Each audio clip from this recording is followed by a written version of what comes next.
উনি বলেছেন যে এরকম এআই দিয়ে বানানো হয়েছে আবু সাইদের হত্যার দৃশ্য, বলেন এগুলো সহ্য করা যায়? তারপর মুগ্ধকে ছাত্ররাই গুলি করে মেরেছে, মানে মিথ্যাচার, এবং সবাইকে উস্কানি দিয়েছেন। আওয়ামী লীগের দুইটা অস্ত্র, একটা হচ্ছে মিথ্যাচার, একটা হচ্ছে নিপীড়ন। আপনারা সবকিছু মিলাই ফেলেন না। আওয়ামী লীগ আমলে কি বিএনপি গণহত্যা করেছিল? আওয়ামী লীগ আমলে কি এই হাজার হাজার মানুষকে গুলি করে ইয়ে করেছিল বিএনপি করেছিল? মনে করে দেখেন তো, দুইটা পার্সপেক্টিভ ডিফারেন্ট।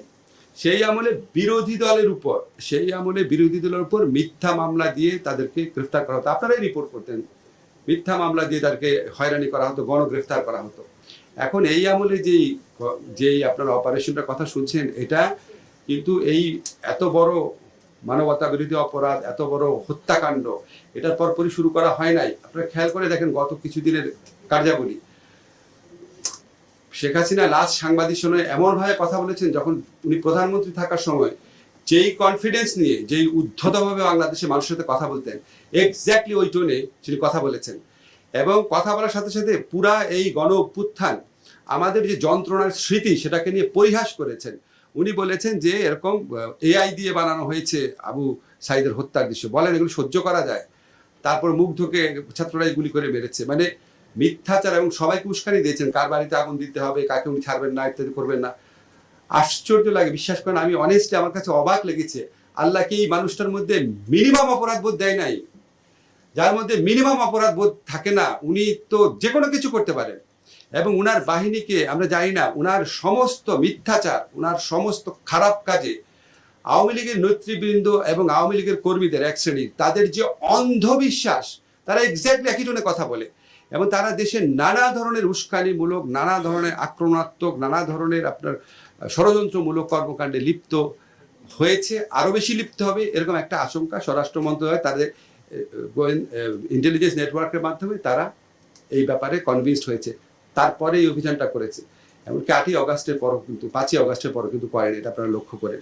এবং আমি যতদূর জানি, আমি জানি না ওনারা বলবেন, এটা ওনারা সর্বোচ্চ মাত্রায় সতর্ক থাকার চেষ্টা করবেন, যাতে এটা অ্যাবিউজ না হয়, যাতে এখানে আপনার কোনো ধরনের আগে আমাদের যেরকম হতো কোনো প্রাণহানির ঘটনা যেন না ঘটে, এইটুকু আমি জানি। একটা জিনিস ছড়ানো হচ্ছে স্যার খুব ছোট করে, যে অনেকে বলার চেষ্টা করছে যে গৃহযুদ্ধের দিকে বাংলাদেশ এগিয়ে যাচ্ছে, একটা পক্ষ ছড়াচ্ছে আলোচনা, মানে গৃহযুদ্ধ করার গৃহযুদ্ধের দিকে বাংলাদেশ এগিয়ে যাচ্ছে, প্রশ্নই আসে না।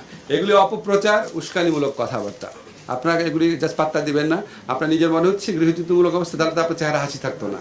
চিন্তা করেন না, এই সমস্ত কুৎসা আমি সবসময় বলতাম। দেখেন, আমি যখন এই সরকারে ছিলাম, আমি বলতাম আওয়ামী লীগের দুইটা অস্ত্র, একটা হচ্ছে মিথ্যাচার, একটা হচ্ছে নিপীড়ন। এখন নিপীড়ন করার ক্ষমতা একটু কমে গেছে, মিথ্যাচার তো 100% কনসেন্ট্রেশন করেছে, যা ইচ্ছা বলে যাচ্ছে। এগুলি আপনারা যথেষ্ট সচেতন আছে, দেশের মানুষ সচেতন আছে। মানে আওয়ামী লীগের জন্য দুর্ভাগ্যজনক ব্যাপার হচ্ছে, তাদের মিথ্যাচার, যে 15 বছর যে মিথ্যাচার করলো স্বাধীনতার ইতিহাস নিয়ে, তা তো দেখতেই পাচ্ছে, এটা কেউ বিশ্বাস করে নাই, তারপরও সেই মিথ্যাচারের মধ্যে রয়েছে। এটাই দুর্ভাগ্যজনক ব্যাপার।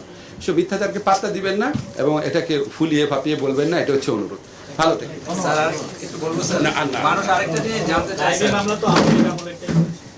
জি, গায়েবী মামলা হচ্ছে আওয়ামী লীগ আমলে দায়েরকৃত রাজনৈতিক নিপীড়নের উদ্দেশ্যে দায়েরকৃত গায়েবী মামলা।